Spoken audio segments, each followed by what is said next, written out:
Now let's head back out via the phone lines and welcome Johnathan Martinez. Johnathan, how are you? I'm doing good, sir. How about yourself? Not too bad. We appreciate your time. I know just the beginning of fight week, but what's a typical fight week like for you? Just chill, just pretty much train a little bit, walk around, and that's pretty much it. Do you try not to think about in 3 days, Saturday night there's a fight, or do you kind of like think about it but not dwell on it? I think about it, but not really. Pretty much I don't really think about it. I just go walk around, do some little shopping, and just get things out of my mind, pretty much. Are you one of the many athletes that during fight week, weight cut, you're getting ready, for the weigh-in on Friday, yet you watch the Food Network? Yes, I do. Explain that. And many fighters have explained it. I still don't get it. Like, I would want to eat if I'm watching all those shows. Yeah, I just think, like, after weigh-ins or the next day what I want to eat, but the thing is, I don't even try none of that stuff I look up.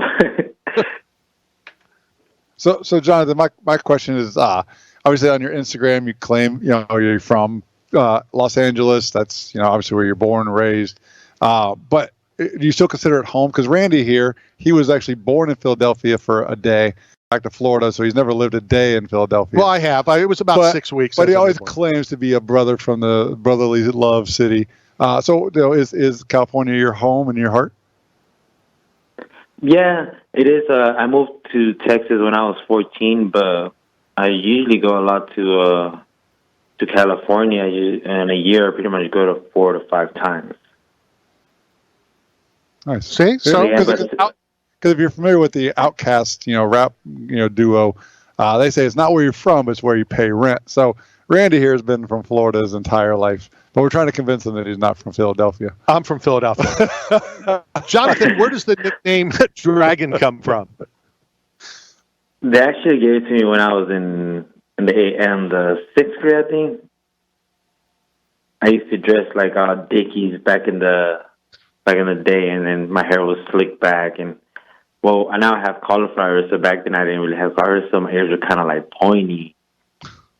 And they started calling me, and I was always fighting in the streets, and they started calling me Dragon. And I just stuck with that. Yeah. Yeah. Give me your thoughts on your opponent. He's real good. He's a real guy, I'm excited to fight him, Nothing bad to say against him, trains hard. I train hard, so got to go out there and make a statement Saturday. Since you said you train hard and he trained hard, I'll tell you one of the funniest things that's probably happened UFC-wise. So one of my numerous brothers in the sport, Eve Edwards, I think was fighting Josh Thompson. And after the fight, I think it was Joe Rogan. It might have been Ryan Bennett. I don't remember who the commentator was, and asked him about the fight. And he said, well, I trained hard. Josh trained hard. I prayed to God. Josh prayed to God. God just liked me more. I thought it was funny. A fight is a fight, I would assume. But is it different to fight in the Apex than fight in an arena or a stadium? I kind of like it more in the crowd. I haven't fought in the crowd since San Francisco, I think, Sacramento. Yeah, Sacramento. That's been a while, and I kind of miss it, But to me, it's the same thing because we're fighting, so it really doesn't matter where I fight, pretty much.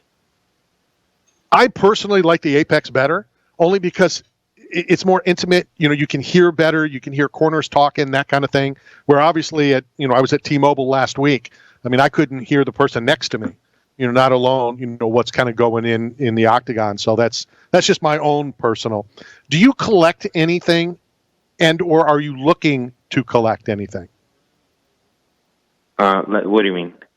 I mean, do you collect, autographs? Do you collect jerseys? Do you collect, your UFC gear? Is there just something that you'd like to put on, your mantle or something, just some item, whatever it may be, a poster of Rocky Balboa, just anything?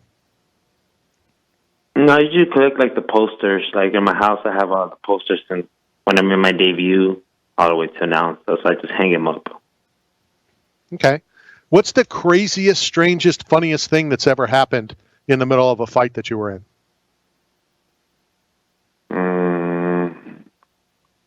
I don't know. I kind of don't really think about it when I go in there and fight.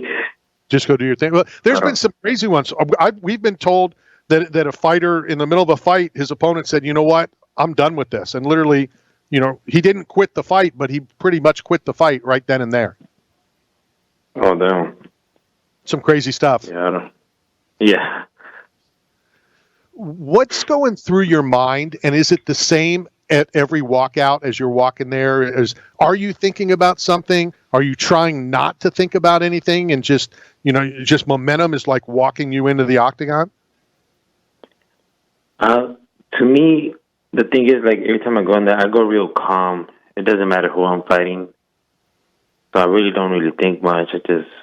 Once the doors close, it's just like, it's on, but in the back, just calm, stretching, doing my mat work, grappling, and don't really think much. Just getting ready for the big thing. Speaking of which, what can the fans expect on Saturday night when you get back in the octagon? It's going to be a really excited fight. He's explosive, I'm explosive, so it's going to be pretty good. And I can't wait for that day. Good stuff. Johnathan, thank you very much for your time. I know we have your address. We're going to send you a care package from 8 Man Strong, as well as